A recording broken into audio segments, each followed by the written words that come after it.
नमस्कार दोस्तों, आज की इस वीडियो में GST RCM on freight expense के टॉपिक पर बहुत ही प्रैक्टिकल डिस्कस करने वाला हूं। पूरा मैटर क्या है, जीएसटी में registered person by road goods transportation की सर्विस लेता है और वह सर्विस किससे लेता है? कोई अदर्स पर्सन है, कोई मोटर मालिक है और वह कोई जीटीए नहीं है, गुड्स ट्रांसपोर्ट एजेंसी नहीं है।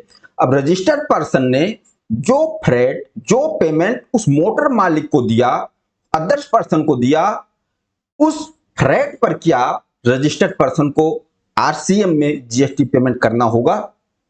यह पॉइंट इसलिए है क्योंकि जीएसटी में हमें बताया गया है कि जब हम जीटीए की सर्विस लेते हैं, जीटीए की सर्विस टैक्सेबल होती है, उस पर हम आरसीएम में जीएसटी पेमेंट करते हैं। लेकिन यहां पर मेरा केस ऐसा है कि मैंने जिसको पेमेंट दिया वह कोई जीटीए नहीं है, वह कोई कंसाइनमेंट इशू नहीं करता है, वह मोटर मालिक है, उसकी ट्रक है, उसकी ट्रक को मैंने यूज किया और उसको मैंने पेमेंट कर दिया। अब जो पेमेंट किया उस पर मुझे जीएसटी पेमेंट करना है या नहीं, मेन पॉइंट ये है। और इसको लेकर बहुत लोग कंफ्यूज होते हैं कि इस पर आरसीएम पेमेंट किया जाए या ना किया जाए। तो इस चीज को मैं एक एक पॉइंट डिस्कस करने वाला हूं। अगर हम पेमेंट करते भी आरसीएम में तो कोई दिक्कत नहीं है, अगर नहीं भी करते हैं तो क्या होगा, प्रैक्टिकल वे में जो मैंने देखा है वो चीज मैं आपको बताने वाला हूं। मैटर पूरा क्या है, मान लीजिए यहां पर एक रेसिपिएंट है मिस्टर बी, अहमदाबाद सिटी में है, और एक सप्लायर है मिस्टर ए। मिस्टर बी ने मिस्टर ए से कोई सामान परचेज किया, ठीक है। अब उस सामान को मिस्टर बी ने मिस्टर जेड को बोल दिया। मिस्टर जेड कौन है? एक मोटर मालिक है, व्हीकल ऑनर है, इनके पास खुद का ट्रक है और ये सामान को एक जगह से दूसरी जगह पर पहुंचाते हैं। लेकिन ये कोई जीटीए नहीं है, इस चीज को ध्यान रखना, ये जीटीए नहीं है। अब मिस्टर ए के प्लेस से मिस्टर जेड जो व्हीकल ओनर है, इन्होंने सामान को लोड किया ट्रक में और मिस्टर बी के पास पहुंचा दिया। ओके, अब मिस्टर बी के पास परचेज इनवॉइस आई, उन्होंने परचेज बुक कर लिया, वह मैटर हमारा खत्म। हमारा मेन पॉइंट है कि ये फ्रेट, अब मिस्टर बी ने मिस्टर जेड को, जो व्हीकल ऑनर है, मोटर मालिक, इनको फ्रेट का भाड़ा दिया, क्योंकि फ्री में तो माल लेकर आएंगे नहीं मिस्टर जेड। अब मिस्टर जेड को मान लीजिए इन्होंने 10,000 फ्रेट दिया। अब मिस्टर बी इस 10,000 के खर्चे को अपनी किताब में किस तरीके से दिखाएंगे कि नहीं भी दिखाएंगे। अब मान लेते हैं इन्होंने मिस्टर जेड को, जो मोटर मालिक है, मिस्टर बी ने दे दिया 10,000 रुपया। अब इन्होंने बोला कि ये कोई जीटीए नहीं है, कोई कंसाइनमेंट देगा नहीं, इसको 10,000 कह दे के हम किताब में एंट्री भी नहीं करते हैं, सिर्फ परचेज की एंट्री कर लेते हैं। अगर इस तरीके से सोचते हैं तो फिर तो लायबिलिटी नहीं आएगी, किताब में वो फ्रेट एक्सपेंस शो ही नहीं होगा।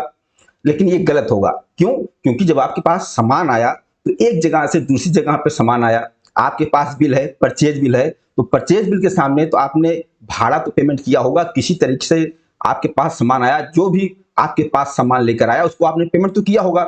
तो सीधा परचेज बुक किया तो परचेज बुक के सामने आप उसका एक्सपेंस भी दिखाओ, बुक्स ऑफ अकाउंट के हिसाब से, ऐसा रूल है। अब मान लेते हैं मिस्टर बी ने अपने किताब में इस फ्रेट एक्सपेंस को दिखाया, जो उन्होंने परचेज बुक किया, मिस्टर ए से जो सामान खरीदा है उसकी जो उन्होंने परचेज डाली है, उस परचेज के सामने इन्होंने भाड़ा बुक किया। कितना भाड़ा? 10,000 फ्रेट एक्सपेंस दिखाया। अब ये 10,000 फ्रेट एक्सपेंस किस तरीके से दिखाएंगे? डेबिट कर देंगे फ्रेट एक्सपेंस अकाउंट और क्रेडिट कर देंगे। अगर इन्होंने कैश से पेमेंट किया है तो डायरेक्ट कैश अकाउंट को क्रेडिट कर देंगे। अगर इन्होंने चेक दिया है मिस्टर जेड को तो ऐसा भी कर सकते हैं, क्रेडिट मिस्टर जेड के नाम को करके बैंक से पेमेंट कर दे, या क्रेडिट डायरेक्ट बैंक अकाउंट कर दे और नरेशन में दिखा दे ये परचेज इनवॉइस नंबर इतना, इसके सामने में ये फ्रेट पेमेंट किया, ये ट्रक नंबर, जो भी फॉर्मेलिटीज है नरेशन में लिख के ओके कर दे। ठीक है, यहां पर मिस्टर बी के बुक्स ऑफ अकाउंट में 10,000 का फ्रेट शो कर गया। अब सवाल ये है कि ये 10,000 पे मिस्टर बी आरसीएम पेमेंट करेंगे या नहीं करेंगे। देखिए यहां पर देखो, मैं ऐसा नहीं कहता कि आप कीजिए, मैं जो डिस्कस कर रहा हूं दोनों तरीके से डिस्कस कर रहा हूं। देखिए यहां पर सीधा मैटर ये बनता है कि 10,000 पे आप आरसीएम में पेमेंट कर दीजिए, आरसीएम में पेमेंट करके उसको आईटीसी को क्लेम कर लीजिए। यहां पर आपका कोई गलती नहीं कर रहे हो, आप कुछ भी गलत नहीं कर रहे हो, अपने बुक्स ऑफ अकाउंट के हिसाब से सही कर रहे हो। क्योंकि जो एक्सपेंस आपके प्रॉफिट एंड लॉस अकाउंट में है, अगर उस पर आरसीएम की लायबिलिटी आती है तो आपको जीएसटी पेमेंट करना चाहिए। हाँ, अगर मान लीजिए आप नहीं पेमेंट करते हो आरसीएम का तो भी आपको कोई नोटिस आने वाला नहीं है, ये चीज डिपार्टमेंट नहीं पकड़ पाएगा। क्यों?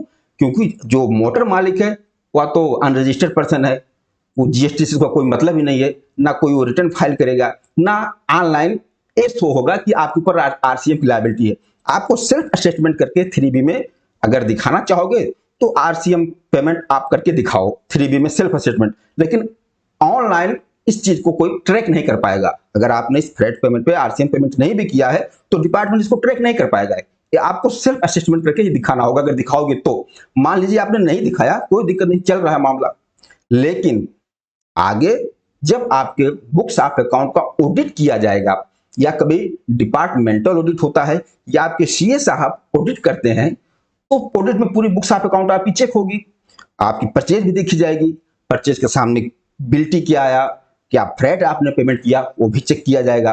आपके जो प्रॉफिट ऑन लॉस अकाउंट में आपने जितने एक्सपेंस बुक किए हैं उस एक्सपेंस को देखा जाएगा कि क्या किसी कोई ऐसा एक्सपेंस है जिस पर आपका आरसीएम बनता है, तो एक एक चीज वो क्लियर किया जाएगी कि आपने इस पर आरसीएम पेमेंट किया या नहीं पेमेंट किया। और वहीं पर आपने जो फ्रेट का एक्सपेंस होगा, मान लीजिए जो जीटीए होगा उस पर आपने पेमेंट किया होगा, और इस तरीके से एक एंट्री आपको मिल जाएगी, फ्रेट एक्सपेंस खर्चा दिखेगा, आपने मिस्टर जेड को पेमेंट किया है या कैश से पेमेंट किया, जैसे भी किया है, और ऐसा पता चलेगा कि आपने इस पर आरसीएम पेमेंट नहीं किया है, तो उस टाइम आपको इस पर आरसीएम का पेमेंट करना पड़ेगा ऑडिट के टाइम। अब आप क्या बोलोगे, ये तो जीटी की सर्विस है ही नहीं, ये तो हमने जिससे माल मंगाया वह तो कोई मोटर मालिक था, मैंने उसको पेमेंट कर दिया, तो हम इस पर आरसीएम क्यों भरें। देखिए भैया, ठीक है, वहां ये सब चीजें फिर नहीं चलेगी। अगर डिपार्टमेंटल भी ऑडिट होगा तो उनसे आप इस तरीके से बहस नहीं करोगे, आप यही सोचोगे अगर डिपार्टमेंट बोर्ड है पेमेंट करना तो आप पेमेंट करके मैटर को आगे बढ़ाओगे, ऑडिट में ये झगड़े को लेकर नहीं बैठोगे, तो आपको वहां पेमेंट करना पड़ जाएगा आरसीएम में। क्यों? क्योंकि आपके बुक्स ऑफ अकाउंट में प्रॉफिट एंड लॉस अकाउंट में खर्चे की साइड में दिख रहा है और इस पर आरसीएम बनता है, आपको पेमेंट करना पड़ेगा। तो वहां जब पेमेंट करोगे आप, तब तो आपका नुकसान होगा। देखो, आरसीएम में जो टैक्स पेमेंट कर दोगे उसकी आईटीसी ले लोगे, लेकिन अब आपको इस आरसीएम का पेमेंट जिस मंथ करना था आपने वहां तो किया नहीं, और वहां से जब इसका ड्यू डेट था उस ड्यू डेट से लेकर जब आप पेमेंट करोगे वहां तक का इंटरेस्ट लगा देंगे, लेट पेमेंट का पेनाल्टी भी लगा सकते हैं, वो तो आपका नुकसान हो जाएगा। तो इसलिए अगर आपने अपने किताब में फ्रेट एक्सपेंस दिखाया है, किसी अदर पर्सन को दिया है, कैश में दिया है, उस परचेज के सामने जो फ्रेट एक्सपेंस बुक किया है उस पर 5% आरसीएम भरकर आईटीसी क्लेम कर लो, कोई दिक्कत नहीं है। लेकिन अगर आप रिस्क लेते हो, नहीं पेमेंट करते हो आरसीएम, तब भी कोई दिक्कत नहीं, लेकिन इन फ्यूचर ऑडिट के टाइम में आपकी किताब की जब ऑडिट होगी तो जो चीज मैंने डिस्कस किया ये चीज आपके सामने आएगी और उस टाइम आपको भरना पड़ेगा। क्यों? मैं प्रैक्टिकल बता रहा हूं, मैंने इसे किया है। मैं तो अक्सर फ्रेट कैश भी आरसीएम पेमेंट कर देता हूं, लेकिन एक बार इस तरीके से मेरे से पेमेंट करना रह गया था और मैंने इसी कैश में फ्रेट एक्सपेंस डालकर छोड़ दिया था। ऑडिट के टाइम वो चीज पकड़ी गई और मुझे उस टाइम आरसीएम में पेमेंट करना पड़ा था। तो वो प्रैक्टिकल चीज मैंने आप लोगों के साथ डिस्कस किया है। अगर आप अकाउंटेंट हो, काम कर रहे हो, अगर कैश फ्रेट एक्सपेंस है, आप उस पर आरसीएम नहीं भी पेमेंट कर रहे हो, तो जो आपके बॉस है या आपके सीनियर है उनको ये चीज बता दो कि अभी तो हम इस पर आरसीएम का पेमेंट नहीं कर रहे हैं, कोई बात नहीं, लेकिन इन फ्यूचर अगर आपको ऑडिट होता है और ऑडिट में यह एक्सपेंस पकड़ा जाता है, आपके ऊपर फिर आरसीएम की लायबिलिटी आती है, तो कोई मेरी गलती मत देना। ऐसा मत बोलना कि तुमने उस टाइम क्यों नहीं ध्यान दिया, क्यों नहीं पेमेंट किया, मुझे इंटरेस्ट देना पड़ रहा है, पेनाल्टी देनी पड़ रही है। तो ये चीज क्लियर कर दो। यहां पर दोनों मैटर है और दोनों चीजें आपके हाथ में, पेमेंट करना है आरसीएम में कि नहीं करना है, अभी कर देना है कि ऑडिट की टाइम करना है, ये चीज आपको डिसाइड करना है। मैंने बिल्कुल प्रैक्टिकल में एक एक पॉइंट डिस्कस कर लिया, लेकिन एक चीज क्लियर है, ऑडिट के टाइम में आपको पेमेंट करना ही पड़ेगा।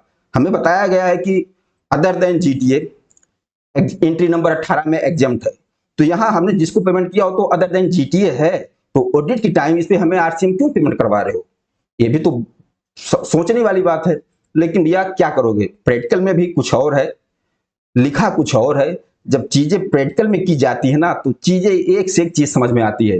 तो मैं मेरी तरफ से मैं तो यही कहूंगा कि अगर इस तरीके से कोई आपके पास एंट्री है और आपने उस एक्सपेंस को अपने बुक्स ऑफ अकाउंट में रिकॉर्ड कर लिया है, दिखा दिया है और उस पर आरसीएम बनता है, तो उस पर आरसीएम पेमेंट करके आईटीसी क्लेम ले लो, कोई दिक्कत नहीं, इसमें कोई आपका नुकसान भी नहीं हो रहा है। क्या दिक्कत है, कर लो। आगे के लिए तो आपके पूरे रास्ते क्लियर रहेंगे, कोई डर तो नहीं रहेगा ऑडिट की टाइम। ये था डिस्कशन। अगर आपका सवाल है कि हमने अदर्स को फ्रेट पेमेंट किया है, आरसीएम में पेमेंट करूं या ना करूं, तो पूरी चीज मैंने आपके सामने डिस्कस कर दी है। अब फैसला आपके हाथ में, आपको किस तरीके से ट्रीटमेंट करना है। दोस्तों बाकी इस वीडियो के बारे में बताना, यह वीडियो आप लोगों को कैसा लगा। नमस्कार, धन्यवाद।